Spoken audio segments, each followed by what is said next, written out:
叶晨的话让伊藤雄彦也觉得自己老这么磨磨唧唧的，有些不够爽快，于是便不假思索地说道：如果真让我许一个跟我自己有关的愿望，那必定是希望我的2条腿能重新回来。只可惜……行了，叶晨伸手打断了他的话，笑道：许愿的逻辑是，想要什么你尽管说，至于能不能实现，那就不是你要操心的问题了。伊藤雄彦微微一怔，自嘲地笑了笑，随即点了点头：叶先生说得对，能不能实现就看上帝了。叶晨摆摆手，淡然道：这种事上帝也未必好使。这伊藤雄彦哭笑不得，心想：是你让我许愿，让我不用操心能不能实现，然后又说上帝也不好使，这不是两头堵吗？不过他可不敢跟叶晨吐槽，所以只能悻悻地笑了笑，不知如何回应。这时候陈泽楷走了过来，对叶晨说道：少爷，餐饮部那边已经安排好了，蛋糕已经让纽约最好的烘焙店加急做了，1小时之内就能送过来。好，叶晨满意的点了点头，对伊藤雄彦和田中浩一说道：行了，2位可以进去准备试药了。2人相视一眼，异口同声地向叶晨微微鞠躬。随即叶晨让洪武和伊藤家族的管家分别将2人搀扶进了不同的浴室。洪武早就知道流程，所以带着田中浩一轻车熟路地进去准备。伊藤家族的管家此时还是一头雾水，所以叶晨便跟着他和伊藤雄彦一起进了另一间浴室。进去之后，叶晨指着浴缸对伊藤家族的管家说道：稍后你帮伊藤先生脱掉衣服躺进去，只露出脖子以上。管家连连点头：好的，叶先生。叶晨又指着衣架上准备好的短裤短袖，开口道：这是准备的衣服，一会儿完事了，伊藤先生就换上这身衣服出去。伊藤雄彦瞟了一眼，发现准备好的衣服竟然是一身短袖短裤的运动装，表情一时间有些错愕，同时又有些郁闷。自从双腿截肢，伊藤雄彦就没穿过短裤，他平时无论在家还是出门，只要身边还有其他人，就一定要穿长裤，如果佩戴假肢，就将假肢穿进裤子，如果不想佩戴假肢，就将肢体形状的填充物放入裤腿中。这样一来，坐在轮椅上，乍一看给人的感觉依旧四肢健全。不过既然是叶晨的安排，伊藤雄彦也不好多说什么，于是便对叶晨说道：谢谢叶先生了。叶晨想起什么，随口说道：对了，伊藤先生，这里距离曼哈顿的中央公园很近，吃饭前我们可以去那里散散步。散步？伊藤雄彦尴尬一笑，有些为难地说道：叶先生，要不然散步还是算了吧，我这种情况确实不适合去那种公众场合。叶晨微微一笑，说道：那就等会儿再说吧，伊藤先生先进去躺好，一会儿我来给你送药。伊藤雄彦恭敬地点了点头，待叶晨走后，便在管家的帮助下脱掉身上的衣服，泡进了浴缸之中。5分钟后，叶晨再次走了进来，此时的伊藤雄彦已经躺在了浴缸里，脖子以下全都埋进了美容泥浆中。叶晨看着伊藤雄彦，淡淡道：伊藤先生，你可能会先昏睡上大概20分钟左右，醒来之后切记一定要把身体冲洗干净，然后再换上给你准备好的衣服。伊藤雄彦被叶晨这一套神秘兮兮的操作搞得一头雾水，他实在想不明白叶晨让自己泡在泥浆里到底有什么用意。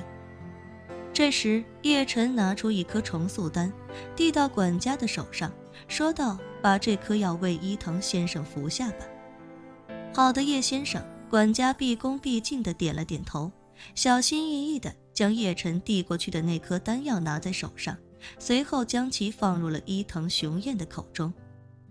伊藤雄彦刚把药服下，便感觉大脑一阵昏昏沉沉，如手术前的全麻一般，几乎瞬间就失去了意识。之所以会失去意识，也完全是重塑丹的药性使然。据《九玄天经》里的记载，重塑丹在让肉体重塑的时候，会给服用者带来极大的疼痛刺激。别看是重塑躯体，其疼痛甚至比现代医学手术将人的身体切开来的还要更加剧烈。所以重塑丹的药性其实是先让人失去意识，然后再发挥它真正的重塑药性。其原理与现代医学中手术前先麻醉的逻辑一样。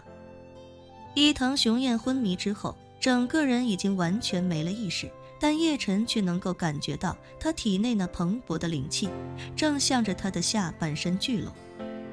很快，叶晨便能感觉伊藤雄彦大腿根部似乎有了2股充满了灵气的萌芽，看来重塑丹已经开始发挥作用。于是叶晨便对管家说道：“辛苦你在这守着伊藤先生，在他没醒过来之前，不要去触碰他。”管家十分恭敬地说道：“叶先生放心。”叶晨点点头，转身离开浴室，来到了隔壁另一个卫生间。此时田中浩已在洪武的帮助下，也已经泡进了浴缸之中。叶晨向他交代一番之后，让洪武也为他服下一颗重塑丹，随后便留下洪武在旁守着，自己则回到了豪华套房的客厅。而与此同时，伊藤菜子正坐在沙发上焦急等待，而苏若离正站在他的身边，心中难掩激动的暗忖叶先生的丹药能让身受重伤的李亚林起死回生，如今他又让妈妈和伊藤家族的人赶来纽约，巧合的是，妈妈和伊藤家族的2人都是肢体残缺，难道叶先生准备用同样的丹药来治疗他们？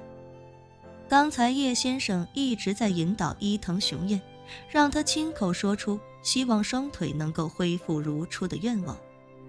莫非叶先生的丹药能让他们断肢重生不成？如果真是那样的话，那妈妈岂不是就能变成正常人了？苏若离的妈妈和英秀在怀她之前就已经失去了一条手臂，也正是她为了救苏守道失去了那条手臂，苏守道才会因为感动背叛婚姻，与她有了露水之情。而也正是那一次的露水之情，才有了苏若离的降生。小时候，苏若离经常会因为母亲缺了一条手臂而心疼，而令她感到不解的是，每当年幼的她抚摸着妈妈断臂的伤口，哭着求上天保佑，让妈妈断掉的手臂重新长回来的时候，妈妈总是一脸满足地告诉她，自己用失去的那条手臂，向上天换回了这个世界上最珍贵的礼物，所以自己一点都不后悔。年幼的苏若离不明白，她不知道妈妈究竟用那条手臂换回了什么了不得的东西。但长大后，当她知道其中缘由，她才意识到妈妈是用那条手臂换回了自己。妈妈失去的那条手臂与自己的命运息息相关，若不是妈妈当初失去了那条手臂，自己就根本不可能来到这个世上。可即便妈妈对此丝毫不后悔，但苏若离心中却一直非常心疼妈妈这20多年来的遭遇。即便妈妈是武道人士，可她没了一条手臂，依旧是一个生活不便、饱受歧视的残疾人。苏若离做梦都希望能够让妈妈重新恢复正常，哪怕让自己失去一条手臂都在所不惜。但她心里也很清楚，这种希望也不过只是痴心妄想。可是此时此刻，她忽然意识到，自己的痴心妄想或许就要成真了。本期视频结束，欢迎订阅我的频道，这样就不会错过精彩内容。